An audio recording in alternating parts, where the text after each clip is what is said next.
Золотистый ретривер лежал возле дороги 4 года, ожидая возвращения семьи, которая больше никогда не вернулась. Но когда сотрудник автозаправки решил помочь, случилось нечто неожиданное. Хотите узнать, что произошло? Тогда оставайтесь с нами. Джеймс недавно устроился на скромную пригородную заправку в Торонто, но не прошло и нескольких дней, как он начал замечать поблизости одинокую собаку с блестящей золотистой шерстью.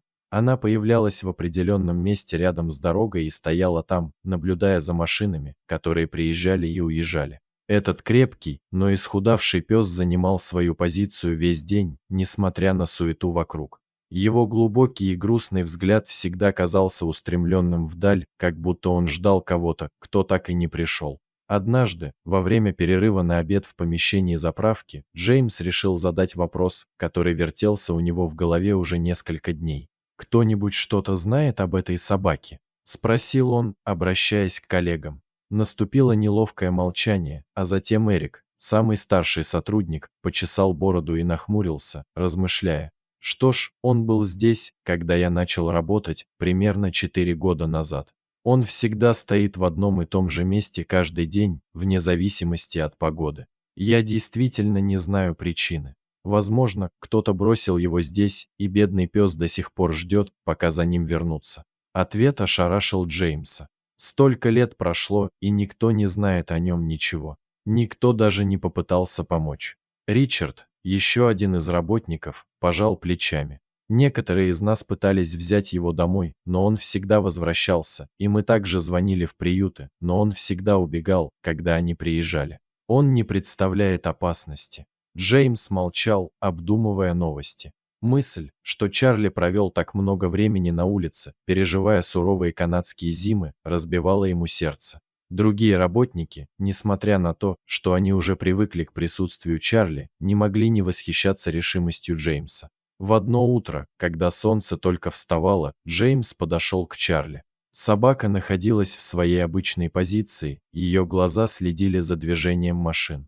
«Привет, друг», – мягко сказал мужчина, отходя на некоторое расстояние, чтобы не напугать животное. Чарли повернул к нему голову, его меланхоличный взгляд упал на молодого человека, но он не шелохнулся. В следующие дни Джеймс повторял этот ритуал с Чарли, разговаривая с ним и предлагая еду. Постепенно Чарли начал расслабляться в его присутствии. Однажды он протянул руку, и Чарли, после небольшой паузы, позволил Джеймсу погладить его за ушами. Это был маленький жест, но для собаки это означало дружбу. Оставшийся на долгое время в одиночестве пес, наконец начал доверять человеку. В один вечер, после еще одной неудачной попытки забрать Чарли домой, Джеймс поделился историей Чарли в социальных сетях, о его постоянстве и верности. Он рассказал о том, как он пытался ему помочь, но Чарли, как верный пес, всегда возвращался на свою позицию на дороге. Вместе с текстом Джеймс добавил несколько фотографий Чарли, его золотистая шерсть сверкала на солнце, а его глаза были полны меланхолической надежды. Публикация начала набирать обороты. Люди были тронуты историей этого верного пса и стали все больше ее распространять. Отклики и комментарии, полные сочувствия и беспокойства, накапливались, но ничто не могло подготовить Джеймса к сообщению, которое он получил той ночью. Оно было от женщины, которая представилась соседкой бывших хозяев Чарли. Она узнала собаку по нескольким фотографиям. Стелла рассказала трагичную историю. Хозяева Чарли погибли в аварии на этой же дороге 4 года назад. Каким-то образом Чарли появился там, возможно, следуя за запахом. С тех пор он ждал их, надеясь на их возвращение. Откровение ошеломило Джеймса. Мужчина читал это сообщение снова и снова, слова стучали в его сердце от грусти. Он посмотрел на Чарли, который уютно устроился рядом, и его золотистая шерсть сверкала под лунным светом.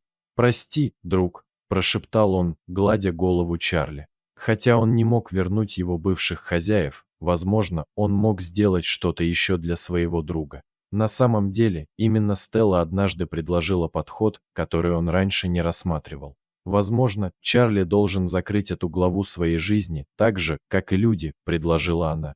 Бывшие хозяева Чарли похоронены на местном кладбище. Возможно, если привести Чарли туда, он поймет, что они больше не вернутся. Хотя идея показалась немного необычной, Джеймс счел ее логичной. В конце концов, у собак невероятно острое обоняние, и они очень чувствительны к своему окружению. Возможно, посетив могилу бывших хозяев, Чарли сможет каким-то образом почувствовать их присутствие на этом вечном покое. На следующий день Джеймс отправился с Чарли на местное кладбище. Они прошли между могилами, пока не добрались до места, указанного Стеллой. Джеймс опустился на колени у могилы, гладя Чарли и рассказывая ему, что это место захоронения его бывших хозяев. Чарли, казалось, все понял. Он стоял рядом с могилой долгое время, его нос слегка двигался, как будто он что-то чувствовал. Затем он медленно улегся рядом с могилой и начал плакать. Это был единственный способ выразить эмоции. Джеймс почувствовал трогательное отношение своего друга. «Ты самая верная собака, которую я знаю», – прошептал Джеймс. Они провели там весь день, в тишине, под тенью старых деревьев кладбища. К наступлению вечера Джеймс встал и помахал Чарли, указывая, что пора идти. На этот раз Чарли не вернулся на дорогу. Вместо этого он последовал за Джеймсом и впервые переступил порог двери в другой дом. Это было началом новой жизни для этого золотистого ретривера. Он нашел мир с прошлым и в то же время новую семью. Джеймс, в свою очередь, нашел друга, который продемонстрировал ценность верности. Хотя он никогда не забудет своих бывших хозяев, Чарли, наконец, смог закрыть эту больную главу своей жизни и начать новую, полную любви и заботы. Дорогие зрители, если вам понравилась эта история, обязательно поставьте палец вверх и поделитесь этим рассказом со своими друзьями. Если вы впервые на этом канале и еще не подписаны на него, рекомендую подписаться прямо сейчас, чтобы не пропустить очередную захватывающую историю.